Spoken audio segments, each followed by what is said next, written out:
جس کے اندر میں نے ملتان میں ان کے گھر بنانے کی بات کی، جس پہ ان کے ترجمان نے کہا کہ ان کا کوئی سرکاری گھر نہیں ہے، تو میں بھی تو یہی کہہ رہی تھی، سرکاری گھر کی بات ہی نہیں کی، میں تو ذاتی گھر کی بات کر رہی ہوں جس کے اوپر اربوں روپیہ لگایا گیا اور اربوں روپے سے خریدی گئی۔ اور یہ جو بزدار صاحب کی فیملی نے جو لٹ مچائی ہوئی ہے پنجاب کے اندر، اس کو کوئی کیوں دیکھنے کے لیے تیار نہیں؟ ہمیں تو بتایا گیا تھا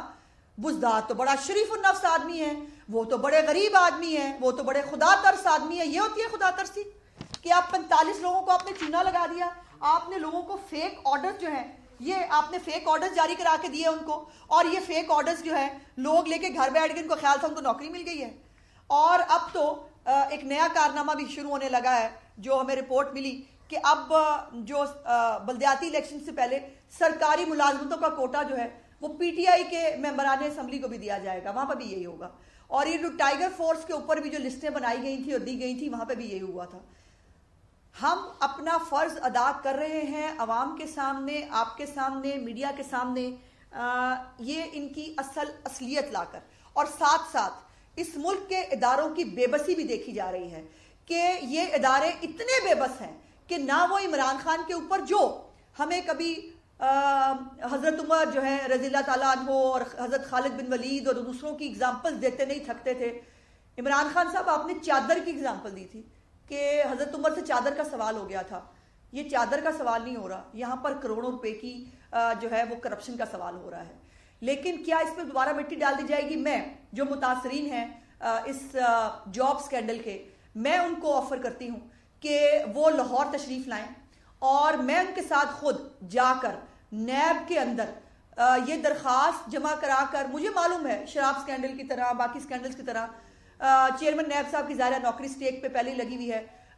وہ بہت مجبور ہیں، لیکن باقی ادارے کیا کر رہے ہیں؟ ہمارے لیے تو جو گناہ نہیں تھے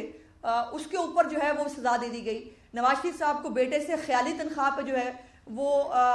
نااہل کر دیا گیا۔ شہباز شریف صاحب کے اوپر، ان کی فیملی کے اوپر آج بھی جو ہے وہ T T T T T T scandal جو ہے وہ لگے رہتے ہیں، اور آپ کی ٹی ٹی کا عالم یہ ہے کہ اپنے جو فورن فنڈنگ اکاؤنٹس کے اندر جو ہے وہ اپنے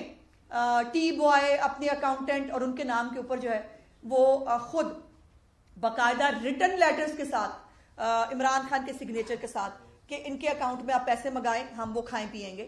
تو یہ میں گزارش کرتی ہوں کہ یہ چھوٹا معاملہ نہیں ہے۔ میں اعلیٰ عدلیہ سے بھی گزارش کرتی ہوں، chief justice Lahore high court سے گزارش کرتی ہوں، اس کے اوپر سو موٹو لیا جائے۔ اگر اس ملک میں سموسے پہ سو موٹو ہو سکتا ہے، اگر اس ملک میں جو ہے عام باتوں پہ سو موٹو ہو سکتا ہے، تو یہ بہت بڑی بات ہے۔ ایک حاکم وقت جو ہے اس کے خلاف بولنا آسان کام نہیں ہوتا۔ ایک حاکم وقت جو ہے اس کے خلاف، اس کی فیملی کے خلاف اتنے بڑے چارجز ایک کے بعد دوسرا، دوسرے کے بعد تیسرا جو ہے وہ لگایا جا رہا ہے، لیکن اس کے اوپر نہ کوئی تفتیش کرنے کے لیے تیار ہے، نہ کوئی پوچھنے کے لیے تیار ہے۔ لیکن ٹھیک ہے، ظالم کی رسی دراز ضرور ہوتی ہے، لیکن یہ نہیں ہوتا کہ ظالم نے سدا رہنا ہے اور سدا جو ہے وہ رسی دراز رہے گی۔ یہ تمام فائلیں یہ بند تو رہی ہیں، مجھے معلوم ہے بند بھی رہی ہوں گی، موجود بھی ہوں گی، اور بزدار صاحب آپ کو اکیلے جو ہے وہ اپنی فیملی کے ساتھ ان تمام کیسوں کے اندر اتنے سال کی قید بھگتنی ہے، جتنے سال کی پتہ نہیں آپ نے وزیر اعلیٰ کی نوکری بھی کی ہے کہ نہیں۔ اور لیکن جو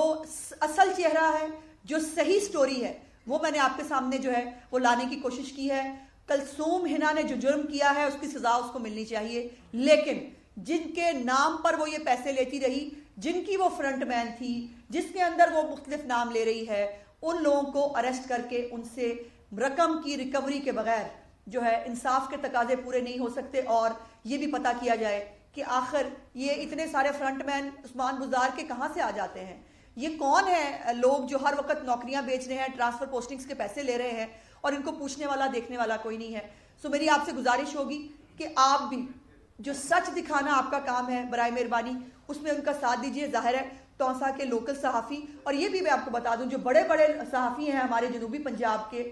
وہ سب یہ باتیں جانتے ہیں، اپنے اپنے طور پر یہ باتیں کر چکے ہیں، وہ روف کلاسرا ہوں، وہ زاہد گشکوری ہوں، وہ باقی لوگ ہوں، کر رہے ہیں، سب کو معلوم ہے کیا ہو رہا ہے۔ لیکن شاید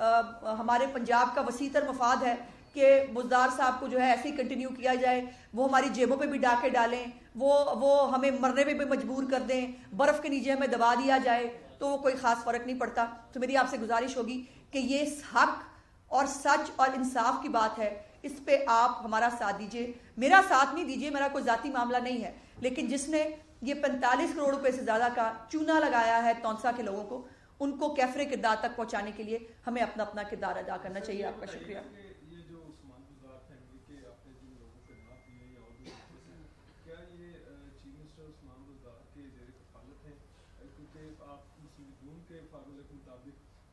جیسے سلمان شہباز حسن حسین یہ کفالت میں نہیں ہے میاں نواز شریف و شہباز شریف کے, لہذا وہ اپنے جرائم کے خود جواب دہ ہیں,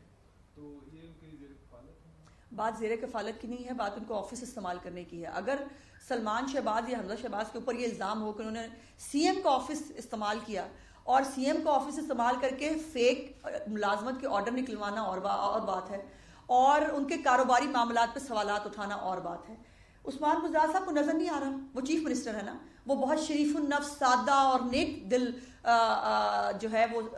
چیف منسٹر ہیں. ان کا نام استعمال ہو رہا ہے, ان کا نام بار بار خراب ہو رہا ہے. وہ کیوں نہیں سو کے اٹھ رہے, ان کو کیوں نظر نہیں آ رہا کہ ان کا نام خراب ہو رہا ہے؟ وہ ڈس ایسوسیٹ کر دیں اپنے آپ کو, ان لوگوں کو پولیس کے سامنے پیش کرائیں. کیوں بچانے کی کوشش کر رہی ہے پولیس؟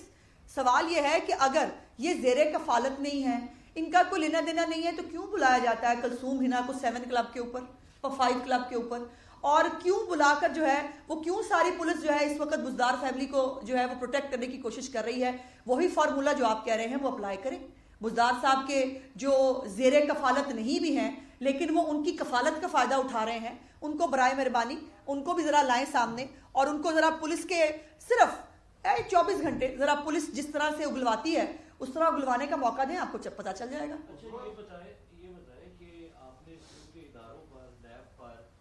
اعلیٰ عدلیہ پر, بیوروکریسی پر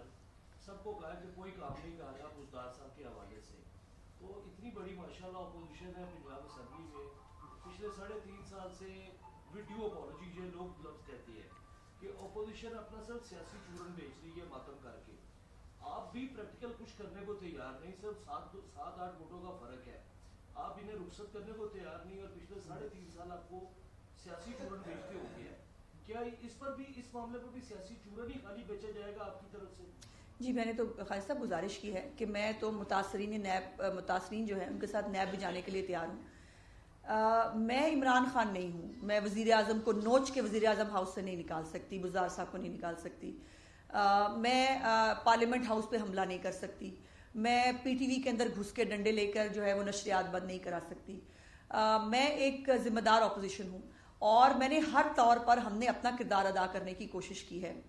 8-10 لوگوں کا جو فیصلے اس کی بات کرتے ہیں, تو وہ بھی آپ کو یاد ہونا چاہیے کہ 25 جولائی 2018 کو جو اس ملک پر سب سے بڑا سانحہ ہوا, اور اس کے بعد آج تک ہم سانحات کی زد میں ہیں,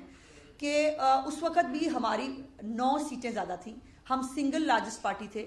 پنجاب اسمبلی کے اندر, لیکن ہمارے اوپر جہاز چل گیا, اور جہاز وہ بلکہ آج جہاز جو ہے وہ جگہ جگہ پر پھر رہا ہے, جگہ جگہ پر پھر رہا ہے, دیکھیں اس کی آخری منزل کیا ہوتی ہے. لیکن ان 9 سیٹوں کے اوپر شب خون مارا گیا, لیکن اس وقت آپ نے کہا کہ ان کا مینڈیٹ ہے, آج بھی سب آپ لوگ کہتے ہیں ان کا مینڈیٹ ہے.